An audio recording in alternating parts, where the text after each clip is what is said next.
Saludos en Cristo, bienvenidos a este canal.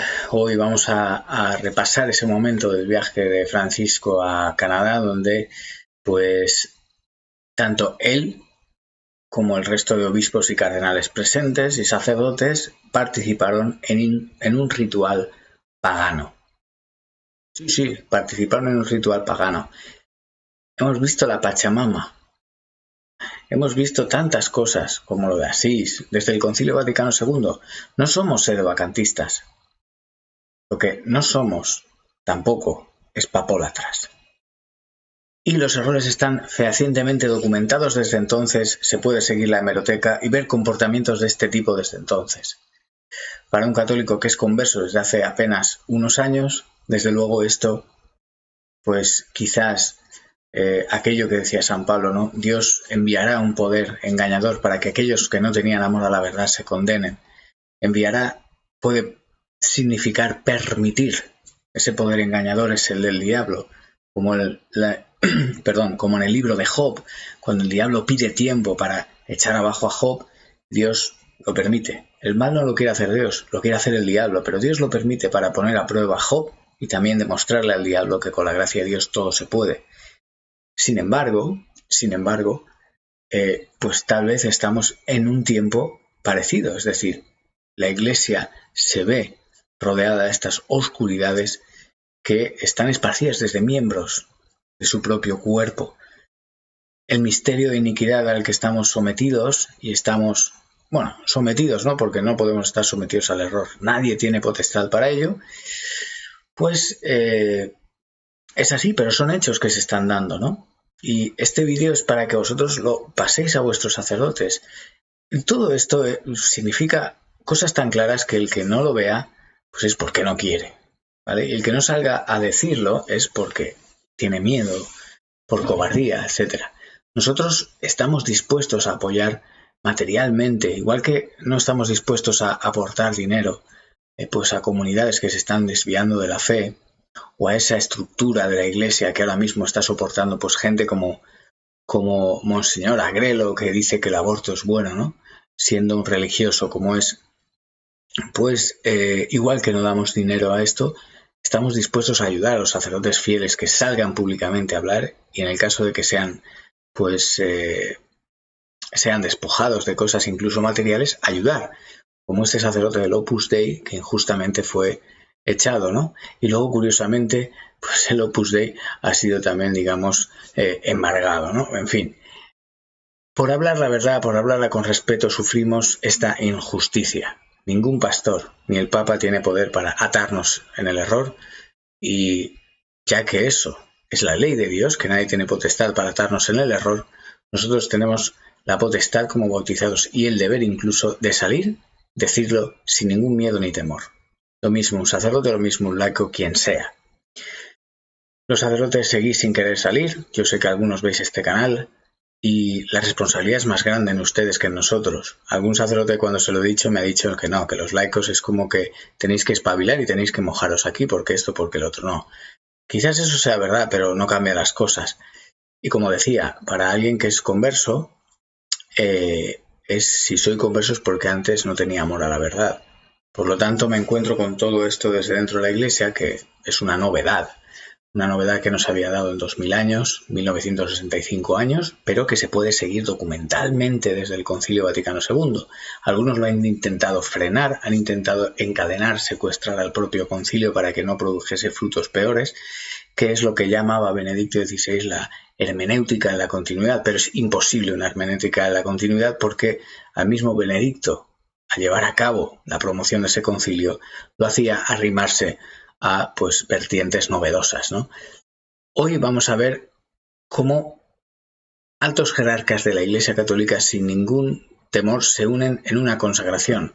Y diréis, ¿es la consagración de Rusia? No, ya quisiéramos que hubiera sido la consagración de Rusia. Fijaos, el cielo pidió hace ya como 100 años que se consagrara a Rusia en unas condiciones muy específicas, y la Iglesia no fue capaz de responder a ese pedido. Se ha hecho parcialmente, se han hecho intentos, esto, lo otro, pero no tal cual. el cielo lo pedía. Yo opino, porque estamos hablando de una revelación privada, que esto sucedió, el cielo pidió que se consagrara Rusia, que el Papa consagrara Rusia en unión con todos los obispos del mundo, porque sabía que no todos los obispos del mundo estaban unidos. No ya no a la persona del Papa, que puede ser falible en algunos casos, sino al hecho de querer consagrar pues la cuna del comunismo, ¿no? Entonces no quería mojarse y suponía un compromiso para todos, porque con esa medida se desvelarían las cartas de cada uno. Pero el hecho es que no se hizo.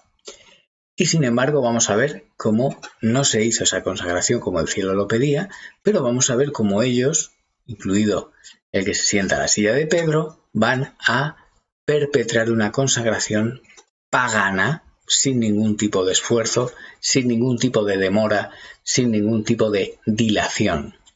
Lo vamos a ver, es así de penoso, pero es la realidad. Y aquí miramos la realidad de frente, porque la verdad os hará libres. Aquí está, voy a ir traduciendo un poquito, ¿vale? Es bastante penoso, pero tenemos que ser conscientes de esto para ser conscientes también que nadie tiene derecho, ni siquiera el Papa, a decirnos que estamos haciendo mal por denunciar estas cosas.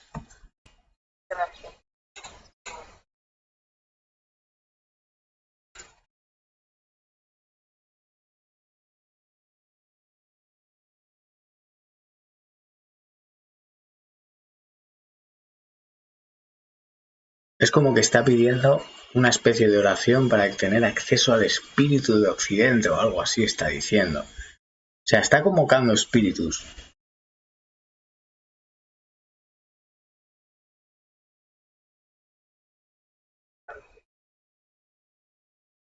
Este es el canal de Lifeside News, ¿no? Pero vais a ver cómo a continuación el chamán que está ahí dice que se tienen que poner la mano en el pecho para hacer la consagración. Fijaos, 1, 2, 3, 4, 5, 6, 7 prelados, que son 5 cardenales y 2 obispos o arzobispos, veo yo ahí, se ponen la mano en el pecho sin ningún temor. Incluso la mayoría de ellos al hacerlo se tapan la cruz. Se tapan la cruz. Y no solo eso. Sabéis qué signo parece, ¿no? El gesto masónico.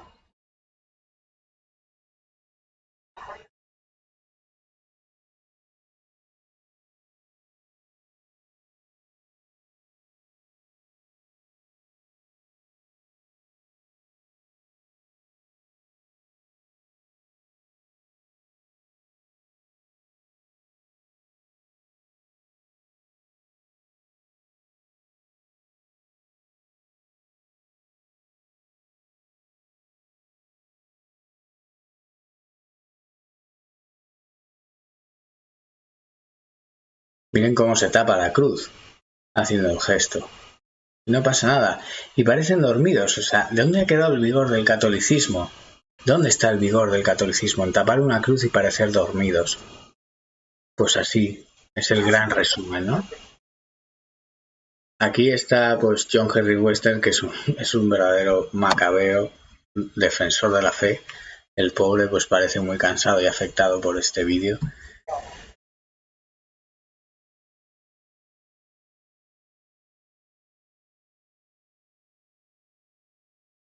Fijaos lo que ha dicho.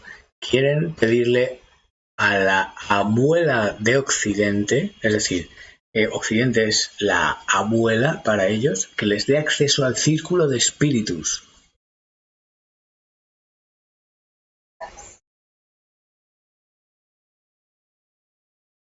Para que esos espíritus estén con nosotros y podamos ser más fuertes unidos. Fijaos todo esto, o sea, esto es un cachondeo, o sea, es un ritual pagano, un ritual de invocación a los espíritus, un ritual de invocación a fuerzas que no son de Dios y perpetrado con la presencia del Papa, con la presencia de 5 cardenales y de 2 obispos, al menos por lo que veo en el vídeo, pero puede que hubiera muchos más. A ninguno le ha temblado el pulso, parece ser, todos con la manita así que parecía el saludo masónico y la mayoría de ellos al hacer este gesto tapándose la cruz pectoral. qué dolor, fijaros, que además todo se hace entre, lo voy a decir así, de verdad, yo sé que hay gente mayor que ve este canal, pero el ver cómo el catolicismo, lo más alto del catolicismo aquí en la tierra, en su vertiente visible, ¿no? La iglesia visible, queda en una estampa de un rito pagano, pero alguno piensa, ¿no? Con un rito pagano, qué malos somos, es como el demonio con cuernos, etcétera, etcétera. No. O sea, lo más triste de todo esto es que es algo sin sangre, es algo sin vigor, es algo taimado, fofo, triste, somnoliento. Precisamente es eso, es como alguien que está contento de sí mismo, no necesita levantarse a moverse, todo es un susurro, donde está la verdad católica que se ha propagado, se ha proclamado, se ha luchado, se ha defendido, se ha promocionado, se ha dejado la vida. Pues aquí es todo queda en un discurso taimado de mesita de salón con la estufa puesta y tapadicos y nos quedamos dormidos y así ha quedado el espíritu de Occidente, que era el espíritu cristiano, de grandes gestas, de conquista, de promoción del Evangelio, ha quedado en un vejete adormilado, adorando con un gesto en el corazón para una consagración a espíritus paganos, que lo sabéis porque el Salmo 95 lo dice, los dioses de los paganos son demonios. ¿Alguno está pensando en eso? O sea, qué malos con los cuernos, tal, no sé qué. No, no. Es esto, así de cutre, así de simple. Alguno me decía, el anticristo es alguien joven, seductor, dinámico, esto, lo otro y tal. Y digo, hombre, ¿por qué tendría que ser así? Vamos a ver, si es todo lo contrario a Cristo, Cristo era joven. El anticristo puede ser viejo. Cristo era fuerte. El anticristo puede ser alguien débil. Cristo era la excelencia, es la excelencia. Pues a lo mejor el anticristo es lo contrario, es la cutrez. ¿Por qué no? ¿Por qué no? ¿Quién se opone a esta interpretación? ¿Dónde ponen los padres de la Iglesia que será alguien joven, dinámico, poderoso, lleno de energía? No lo pone en ningún sitio, no lo pone. Sin embargo, sí que tenemos la guía de decir, es alguien que es lo contrario a Cristo. Bueno, pues que Cristo, cuando vino hace 2000 años, y ahora también, pero ahora todavía más porque está en su cuerpo glorioso, pero era alguien joven, bello, fuerte, dinámico, decidido. Y esto es y pues si cogemos esas cosas y decimos que el anticristo es lo contrario, tenemos que es alguien viejo, alguien fofo, alguien somnoliento incluso, alguien cutre, donde está la excelencia de Cristo está la cutrez del anticristo, etc.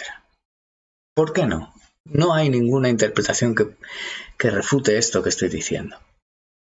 Y si vemos que participan, expulsan a sacerdotes del Opus Dei que hablan legítimamente, no contestan a las dubias, expulsan a los que se quejan y luego pasa una misa en el mar en una colchoneta y no pasa nada. Fijaos, pero este camino no es solo de Bergoglio. Esto no es solo de Bergoglio, lo vais a ver, para que despertéis. Esto es el encuentro interreligioso de Asís del año, si no recuerdo mal, 2008. Fijaos, si os recuerdo un poco lo que acabamos de ver. Obviamente lo que acabamos de ver es peor, pero esto ya era malo de por sí. Ojo, que nadie se lleva escándalo. Pero es que todo esto está en la letra del Concilio Vaticano II. Y el debate lo tenemos que dejar a un lado por fin. Es decir, ¿quién es el Papa? ¿Bergoglio o Benedicto? En realidad, ¿qué más da cuando los dos han promocionado la multirreligiosidad? Uno más, el otro menos. Pero estas cosas lo vais a ver. Habéis visto el vídeo de Francisco participando en ese ritual, consagración, etc. Y ahora vais a ver Asís, año 2008 o 2012, no sé, no recuerdo.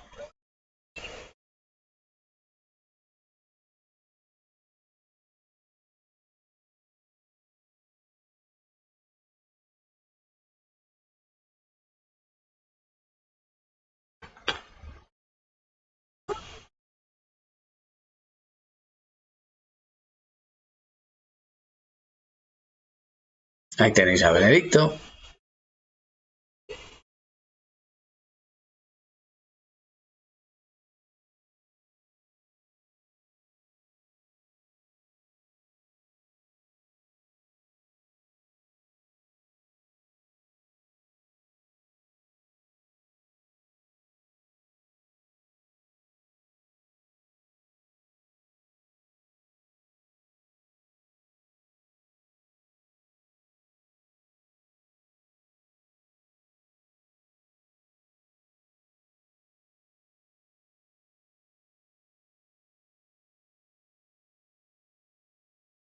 Ahí lo tenéis.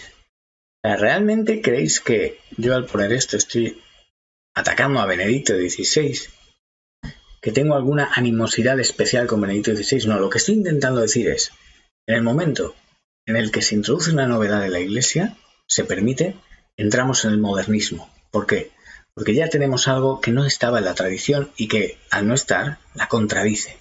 Y en este caso fue el Concilio Vaticano II quien introdujo varias cosas, donde el Salmo 95 nos dice que todas las religiones de los hombres son demonios. El Concilio Vaticano y la Iglesia prohibía la libertad religiosa, condenada por varios papas. El Concilio Vaticano II la aprueba. Eso es una contradicción con la doctrina anterior, lo cual quiere decir que entramos en el modernismo. Y en el modernismo hay dos vertientes. Está el conservadurismo y el progresismo. Pablo VI y Francisco fueron progresistas. Benedicto XVI y Juan Pablo II fueron conservadores, pero al final eran todos modernistas. Yo aquí no voy a asumir qué grado de culpa tiene cada uno, si uno lo hizo por desconocimiento, porque probablemente en el seminario desde jovencito, porque esta crisis viene antes del Concilio Vaticano II y en los seminarios ya se estaba dando estas cosas. Y quizás ya vienen formados de esa manera desde el seminario. Yo no lo sé y por eso no puedo juzgarlo. Pero los hechos objetivos es que en el concilio, aunque esta crisis ya venía más de lejos, en el concilio se le da a esta crisis la patente de corso. Es decir, en la letra se pone cosas que antes no se decían en la tradición. En ese momento exacto es cuando se entra en la era del modernismo.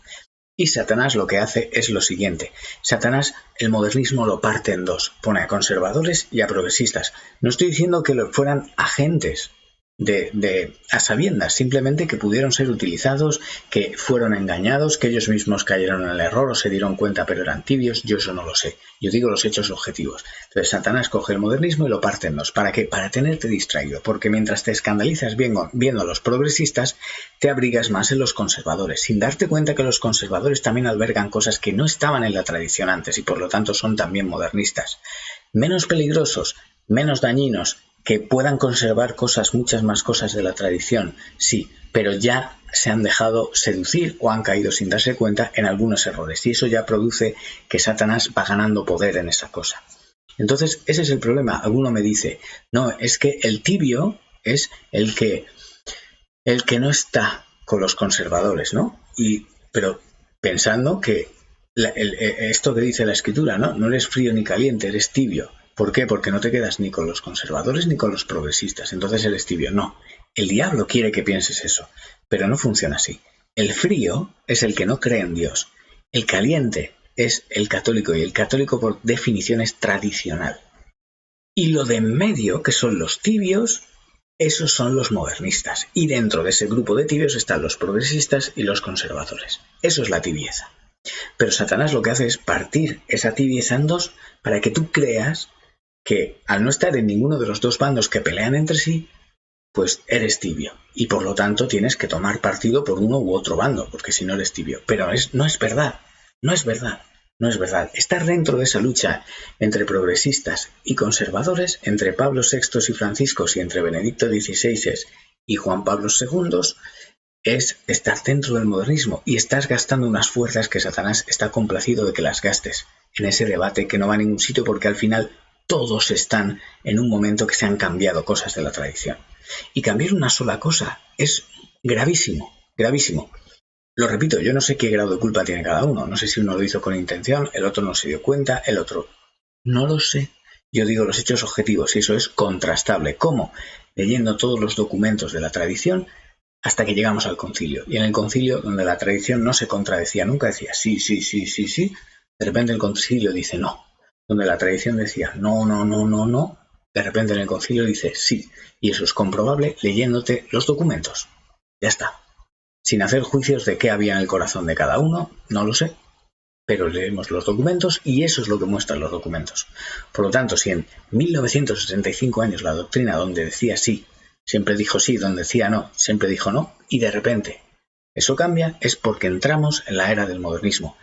No soy sedevacantista, pero es que simplemente no soy papólatra, porque el sedevacantista es papólatra. Cree que el Papa, al equivocarse una sola vez, ya no es Papa. No, Juan Pablo II, Benedicto XVI, Pablo VI, Juan XXIII fueron papas. Yo no me voy a meter ahí, ¿por qué? Porque el tipo de error que defendieron pues no sé por qué lo hicieron y por lo tanto no puedo juzgar el grado de error que tienen como si es suficiente para que dejen de ser papas. Yo no voy a meter en eso, igual que no me meto en decir si Benedicto o Francisco es papa. Son dilemas que el diablo plantea para tenernos andando por las ramas. Lo importante es irse a la letra de la ley. ¿Por qué? Porque nuestro Señor nos dijo: no cambiará ni una letra de la ley. Por lo tanto, si la ley parece que ha cambiado o han intentado cambiarla, es porque la ley de verdad, la de Cristo, sigue, pero está enterrada por todo esto que nos han montado. Y en todo este circo que nos han montado para tenernos distraídos, tenemos varios combates que el diablo monta para tenerte pues ahí enganchado.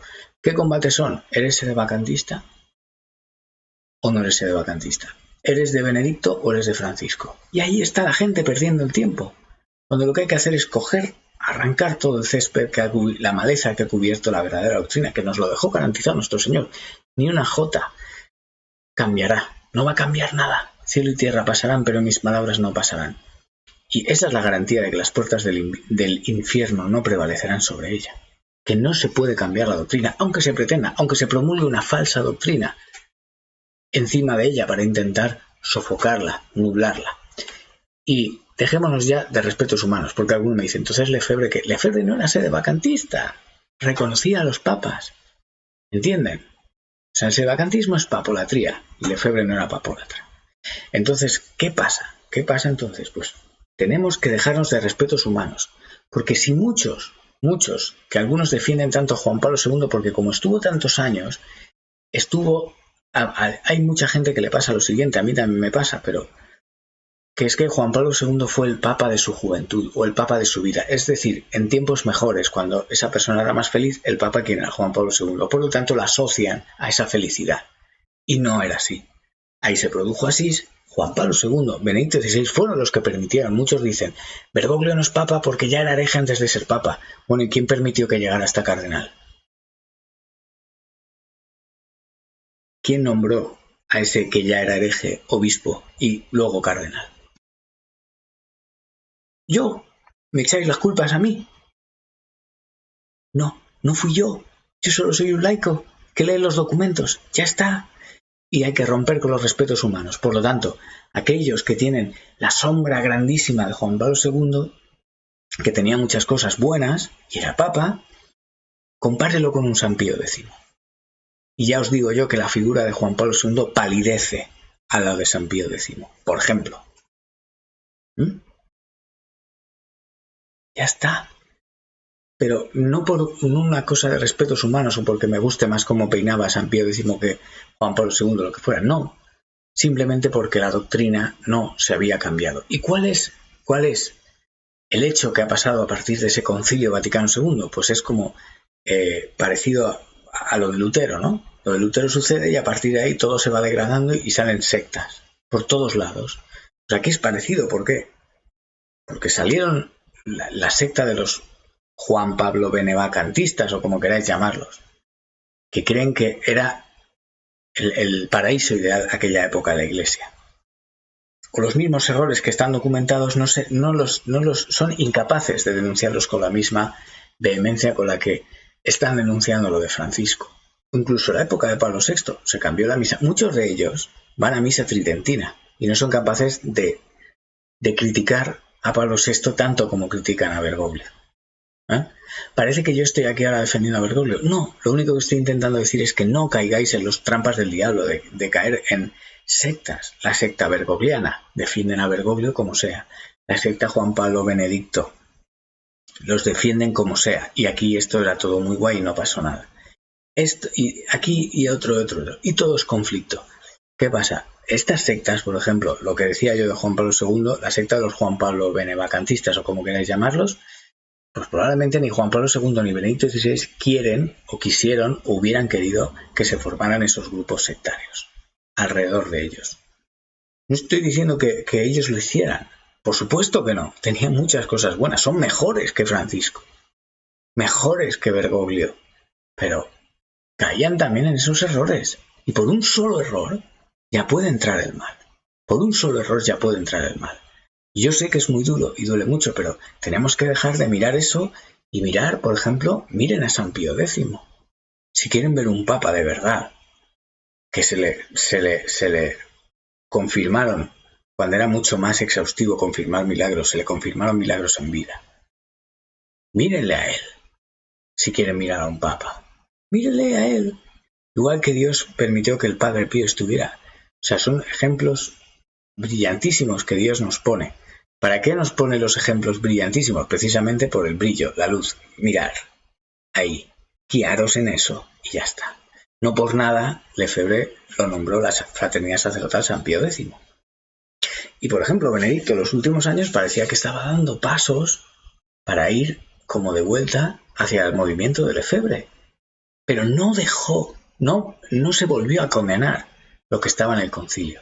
Y lo que estaba en el concilio, señoras y señores, ustedes, que no leen por sí mismos, que se fían completamente de lo que sale uno u otro a decirles por la pantalla. La diferencia es que yo no tengo aquí ninguna novedad que enseñarles. No vengo para alumbrarles con una nueva luz que ustedes no han visto. No, lo único que les estoy diciendo es que lean los documentos. Lean los documentos, lean la hemeroteca, vean los vídeos de los hechos por ustedes mismos, léanlos y entonces saquen la conclusión y quítense de prejuicios de lefebrista, de sede vacantista, de esto, del otro, porque todo eso es el juego del diablo. Ese es el juego del diablo. ¿Qué quiere que estén así? Con unos, con otros, esto, ese. ¡Ah, qué malo! Me estás metiendo contra Juan Pablo II. Ese está diciendo que Benedicto XVI. Ese está diciendo que el Santo Padre Francisco, no sé qué. Y aquel dice que tal y aquel... No. Olvídense de todo eso. Cojan los documentos y lean. ¡Lean! Y ya está. Y la verdad les hará libres. Quis Deus.